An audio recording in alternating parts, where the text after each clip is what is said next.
Assalamualaikum dear students, welcome to Bright Mathematics. Today is our lecture number 5 and it's on exercise 1.2. We will solve exercise 1.2 and first question of exercise 1.2 says that identify the row matrix, column matrix, square matrix and rectangular matrix from the following matrices. यहाँ पे कुछ matrices दी हुई हैं, हमने ये देखना है कि इनमें से स्क्वायर मैट्रिक्स कौन सी है, रो मैट्रिक्स कौन सी है और कॉलम मैट्रिक्स कौन सी है और रेक्टेंगुलर मैट्रिक्स कौन सी है।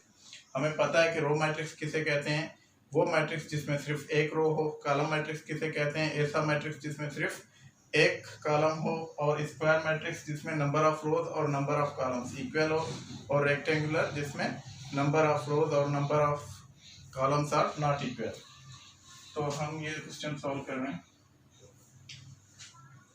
चलें, यहाँ पे मैं कॉलम बना देता हूँ अलग से। रो मैट्रिक्स,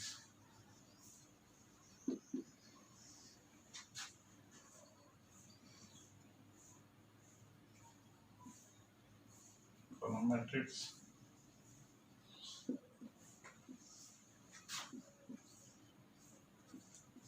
रेक्टेंगुलर,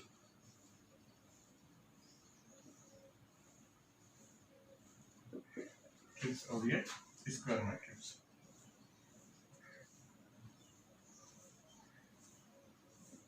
अब देखें रो मैट्रिक्स कौन सी है इनमें से। ए क्या है, सिर्फ इसमें एक कॉलम है तो ये कॉलम मैट्रिक्स है। बी क्या है, सिर्फ एक रो है इसमें, तो बी हमारे पास क्या है, रो मैट्रिक्स है। दूसरी रो मैट्रिक्स कौन सी है, जिसमें सिर्फ एक रो। अब सी को आप जो है रो मैट्रिक्स भी कह सकते हैं क्योंकि इसमें सिर्फ एक रो है। कॉलम मैट्रिक्स भी इसको कह सकते हैं क्योंकि इसमें कॉलम भी एक है। और अगर चाहें तो आप इसको स्क्वायर मैट्रिक्स भी कह सकते हैं क्योंकि नंबर ऑफ रोज और नंबर ऑफ कॉलम इसमें इक्वल है। अब उसके बाद हम कॉलम मैट्रिक्स में देखेंगे तो हमारे पास ऐसा मैट्रिक्स जिसमें एक कॉलम हो, वो कौन सा है, ए है। और दूसरा कोई भी ऐसा हमारे पास नहीं है। सी को आप चाहें तो लिख सकते हैं इसमें कॉलम मैट्रिक्स में। रेक्टेंगुलर मैट्रिक्स हमारे पास कौन से हैं, यहाँ पे देखें। एफ में नंबर ऑफ रोज और नंबर ऑफ कॉलम्स इक्वल नहीं है। ई में भी नंबर ऑफ रोज और नंबर ऑफ कॉलम्स इक्वल नहीं है। ई और एफ हमारे पास क्या है, रेक्टेंगुलर मैट्रिक्स है। उसके बाद स्क्वायर मैट्रिक्स एक ऐसा मैट्रिक्स जिसमें नंबर ऑफ रोज और नंबर ऑफ कॉलम्स क्या हो, इक्वल हो। तो डी में देखें 2x2 का है, रो भी 2 है इसमें और कॉलम भी 2 हैं। तो डी हमारे पास स्क्वायर मैट्रिक्स है। उसके बाद जी में देखें तो जी में 3 रोज और 3 कॉलम्स हैं, तो जी भी हमारे पास क्या है, एक स्क्वायर मैट्रिक्स है। तो ये हमारा फर्स्ट क्वेश्चन हो गया। इसमें हमने सिर्फ ये बताना था कि इनमें रो मैट्रिक्स कौन कौन से हैं, कॉलम मैट्रिक्स कौन कौन से हैं, रेक्टेंगुलर कौन से हैं और स्क्वायर मैट्रिक्स कौन से हैं। आई होप कि आपको इसकी समझ आ गई होगी। We are going to solve question number 2. It states that identify the diagonal, scalar and identity matrices from the following. यहाँ पे हमें कुछ मैट्रिसेस दी हुई हैं, हमें बताना है कि इनमें से डायगोनल मैट्रिक्स कौन सा है, स्केलर मैट्रिक्स कौन सा है और आइडेंटिटी मैट्रिक्स कौन सा है।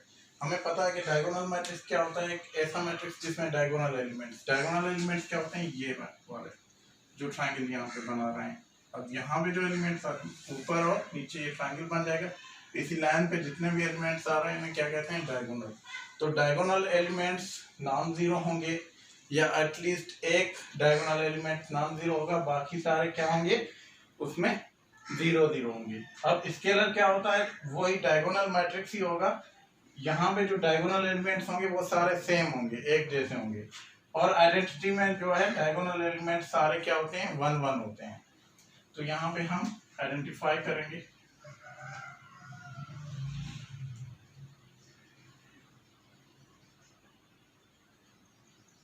Diagonal matrix,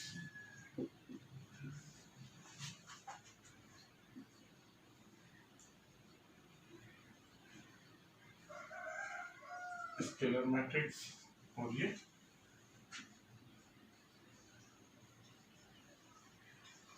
identity matrix. अब डायगोनल ए क्या डायगोनल है, स्केलर है या आइडेंटिटी है। इसमें देखें डायगोनल एलिमेंट सारे एक जैसे नहीं है और सेम एक जैसे नहीं है और 1 1 भी नहीं है, तो ये सिर्फ क्या है, डायगोनल मैट्रिक्स है।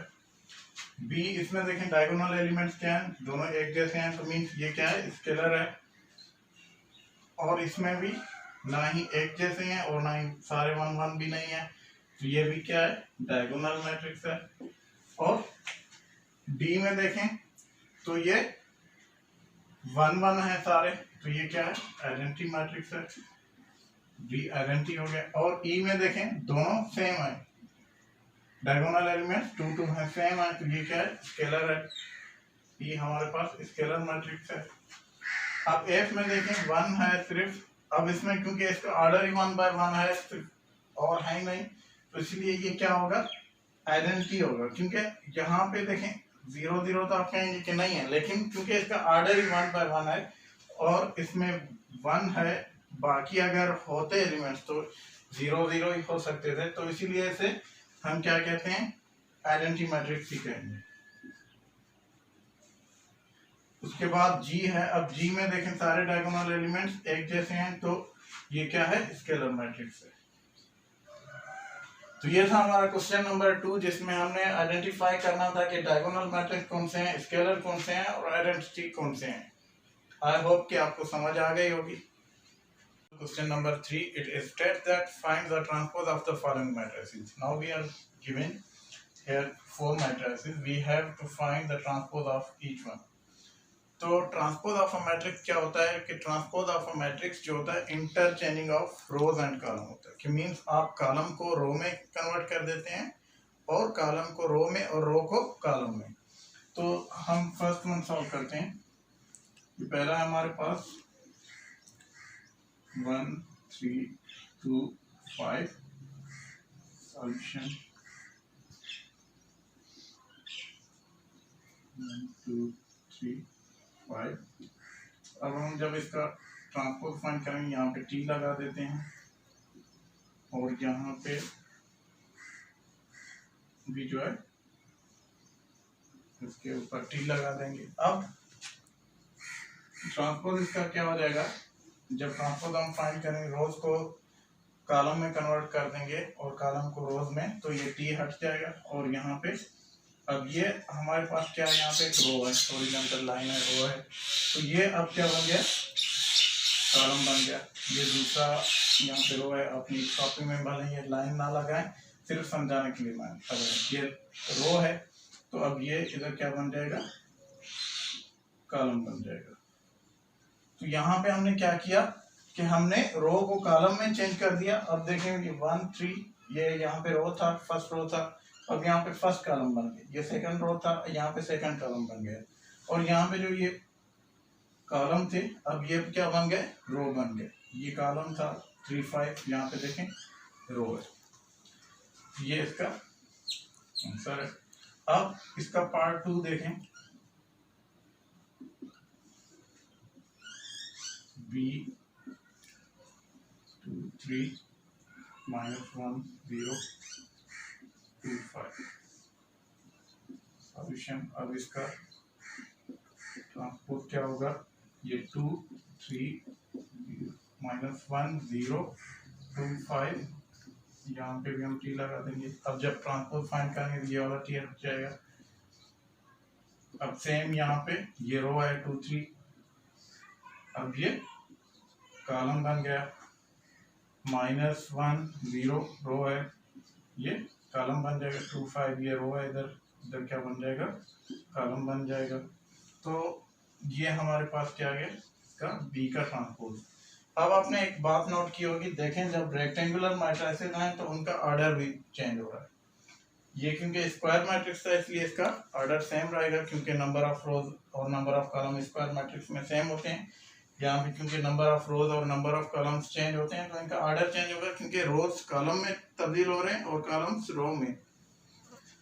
तो ये 2 पार्ट हो गए। अब इसका थर्ड वन और फोर्थ वन जो है वो आपका होमवर्क है, आप इसमें सॉल्व करें। अगर नहीं हुआ या कोई भी आपको दिक्कत आ रही है तो प्लीज फीडबैक में बता दें।